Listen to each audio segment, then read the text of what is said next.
토트넘이 첼시에게 질 때 또 안 좋은 방식으로 졌죠. 그러니까 이제 안 좋은 방식 중에 또 화제가 되는 부분이 지난 시즌 포스테코글루 감독이 내리막을 걸었던 첼시와의 경기 때 요게 있었죠. 이게 이제 유명한 장면이잖아요. 모든 토트넘의 선수가 한 명이 부족한데도 불구하고 심지어 두 명이 퇴장당했을 때도 하프라인을 밟고 있습니다. 아주 높게 라인을 끌어올려서. 그리고 요 라인을 보면서 첼시 선수들이 뛰어들어가는, 그래서 어떻게든 공격적으로 막 라인을 올리면서 앞쪽에서 끊어내려는, 이게 이제 되게 유명한 장면이잖아요. 저 장면이 이게 그 왜 유명해졌냐, 포스테코글루 감독의 성격, 이제 뭐 낭만 축구다 뭐 이랬었지만 포스테코글루 감독이 가지고 있는 철학, 바꾸지 않는 그 마음, 이거를 보여준 거였어요. 의지를. 두 명이 퇴장당했는데도 저 라인을 딱 맞추는. 근데 이게 어제 경기도 똑같이 나오죠. 찰로바가 볼을 가지고 있는데 반더벤과 로메로의 위치 보세요. 하프라인을 밟고 있습니다. 그래서 찰로바가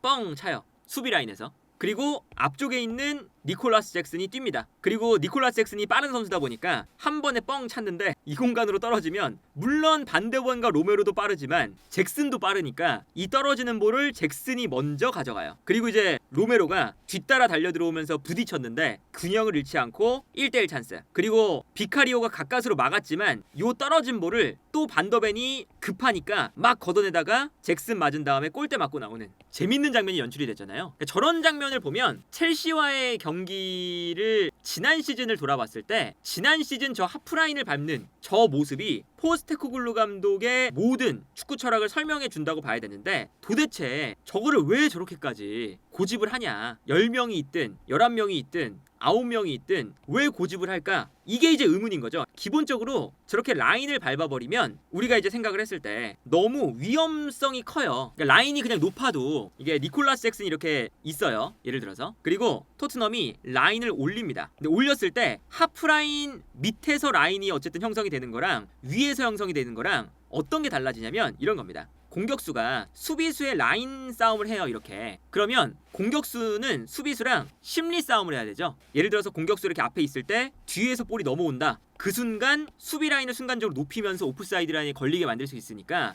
공격수도 수비 라인을 계속 신경을 쓰면서 오프사이드 라인에 안 걸리려고 내려왔다가 수비수가 올라가면 다시금 뛰고, 내려가면 다시 이제 걸리니까 또 내려와 보고, 수비 라인은 또 다시 올라가고, 이런 식으로 오프사이드 라인을 계속 신경을 쓰면서 움직여야 돼요. 근데 요 하프라인을 잡고 있다는 건 뭐냐면 하프라인 안에서는 오프사이드 룰이 적용이 안 되죠. 예를 들면 로메로와 반더벤이 이 위쪽에서 라인을 잡아도 잭슨이 이 하프라인만 안 넘으면 오프사이드에 안 걸리잖아요. 그러니까 로메로와 이 반더벤 두 선수가 본인들이 오프사이드 라인을 만들 수 있는 최대치까지 올라와서 서 있는 거예요. 근데 이게 문제가 뭐냐면 아까 로메로와 반더벤이 하프라인 밑에서 오프사이드 라인을 만들면 공격수가 언제 뛰어 들어가야 될지, 수비가 올라오는 것에 맞춰서 오프사이드 라인을 계속 관찰을 해야 되는, 생각을 좀 많이 해야 되잖아요. 그런데 그냥 하프라인을 밟아버리면 하프라인 자체가 오프사이드 라인이라서 오프사이드 라인이 그냥 고정이 돼 있는 거예요. 그러면 공격수 입장에서는 되게 쉬워지죠. 수비수의 위치를 보지 않고 하프라인만 넘으면 되는 거니까 그냥 하프라인에 공격수도 걸쳐 있다가 수비가 뒤에서 혹은 골키퍼가 뻥 차는 순간 차는 거에 맞춰서 뛰어가기만 하면 돼요. 아무리 로메로와 반더벤보다 앞서 있어도 하프라인만 안 넘으면 되니까. 그래서 이게 하프라인을 밟고 있다는 건 말 그대로 오프사이드 라인이 하프라인이라는 거잖아요. 그러니까 이거는 되게 좀 극단적인 전술, 위험한 전술에 가깝거든요. 여기서도 산체스 골키퍼가 볼을 가지고 있을 때 토트넘이 전반적으로 막 달려 나오니까 한 번에 뻥 찹니다. 뻥 찼을 때 볼이 뒤로 넘어가는데 뒤로 넘어가는 순간 뛰어 들어가는 네투가 있어요.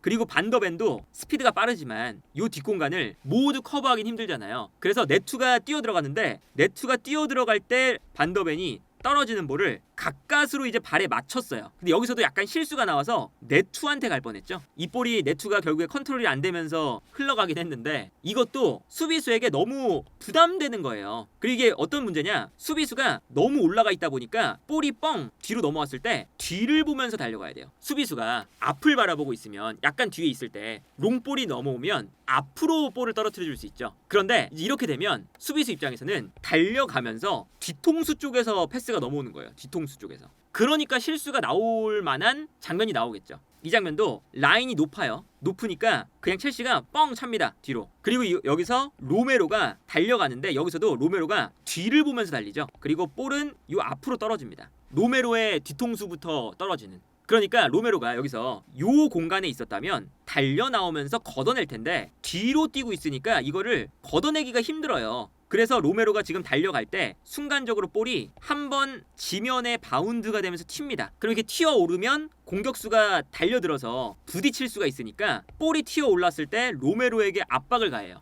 그러면서 여기서도 로메로가 볼을 뺏길 뻔했죠. 가까스로 걷어내긴 했지만. 아니 왜 저렇게 이제 모든 경기에서 라인을 좀 극단적으로 올릴까? 이 장면도 아까랑 거의 비슷하죠. 산체스가 뻥 찼는데 이번에는 반더벤이 라인을 밟고 있다가 위치 선정이 잘못돼서 볼을 흘렸어요. 공중볼을 못 맞췄어요, 머리에. 그러다 보니까 뛰어들어가는 니콜라스 잭슨에게 공간이 납니다. 잭슨도 요 하프라인을 밟고 있다가 뛰었기 때문에 순간적으로 이 뒷공간으로 빨리 뛰어들어갈 수 있었죠. 그 다음에 여기서 비카리오가 나와서 그래도 빨리 나와서 걷어내긴 했는데 요 장면도 매우 위험한 장면이었죠. 맨시티나 뭐 리버풀이나 아스날 이런 팀들도 이렇게 하프라인을 밟는 오프사이드 라인을 만들진 않는다. 그리고 이렇게 하프라인을 밟고 있으니까 이제 반더벤과 로메로가 뒤를 보면서 달려가야 되고 볼을 걷어내기가 어려워지고 그리고 여기에 더해서 달려가야 되는 거리가 멀어지니까 스프린트도 많아지고 그러니까 부상이 오고 안 좋은 것들만 겹치는 그 모습이라고 할 수가 있겠고 물론 이게 라인을 올리는 만큼 이제 하프라인에 이제 라인을 형성하면 토트넘의 모든 선수들은 하프라인 위쪽에 있는 거잖아요. 그래서 전방 압박을 많이 한다라고도 볼 수 있겠죠. 그런데 이 전방 압박도 이제 보면 너무 과도해요. 예를 들어서 어제 경기만 봐도 솔랑키, 메디슨, 오도베르, 손흥민, 벤탄쿠르, 베리발, 중앙 미드필더들까지 6명의 선수가 막 올라옵니다. 막 달려가요.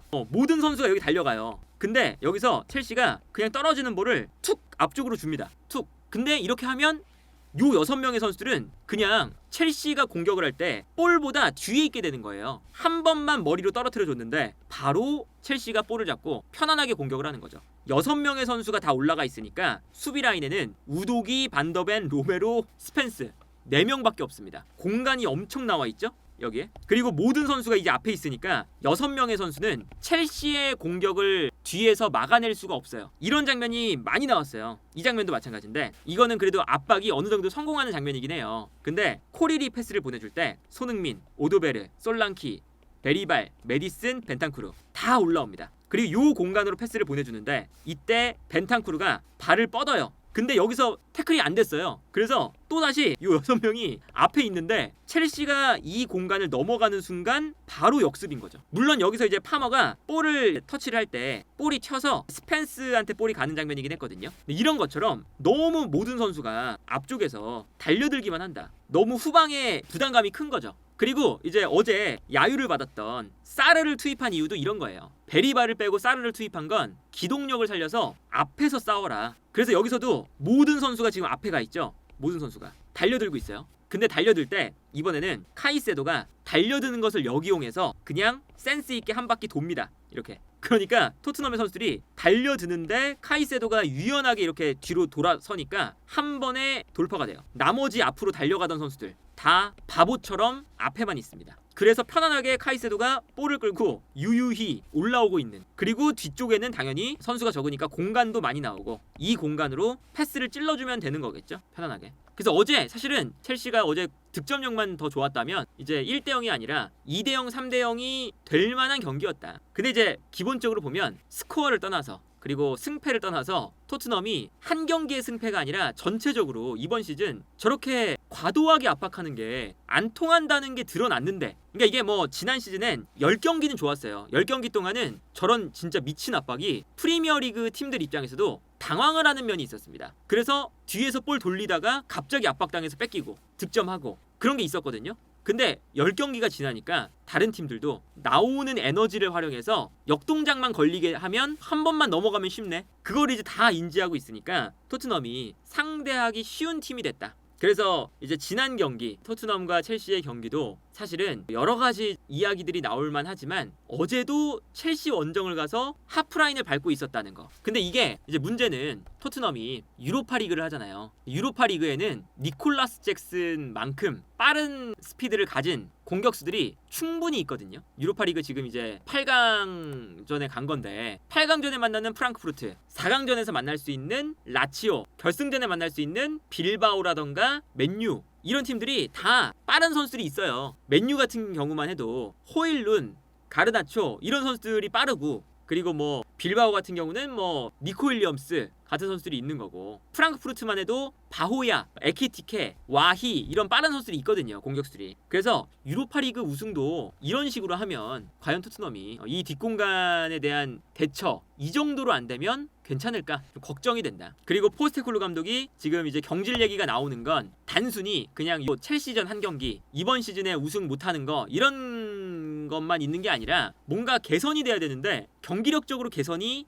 안 돼서 그런 거다. 매일 똑같이 지니까. 그런데 일단은 토트넘이 뭐 포스테코글루 감독이 경질된 다음에 나오는 이름들을 보면 이제 특히나 이라올라 감독 좋아한다고 하잖아요. 이라올라 감독도 뭐 어느 정도는 포스테코글루 감독과 유사한 스타일이거든요. 되게 극단적으로 라인 많이 올려요. 달려들고. 그래서 토트넘이 원하는 건 이제 앞으로 그런 류의 좀 감독이 되지 않을까. 포스테코글루 감독이 떠나도 아마 포체티노 시절 좀 강하게 달려드는 그런 기동력을 기반으로 한 압박, 이런 것들을 이제 누누, 뭐 콘테, 무리뉴 약간 역습 축구였으니까 그 전에 했었던 그 스타일을 조금은 더 찾고 싶어하는 느낌도 든다.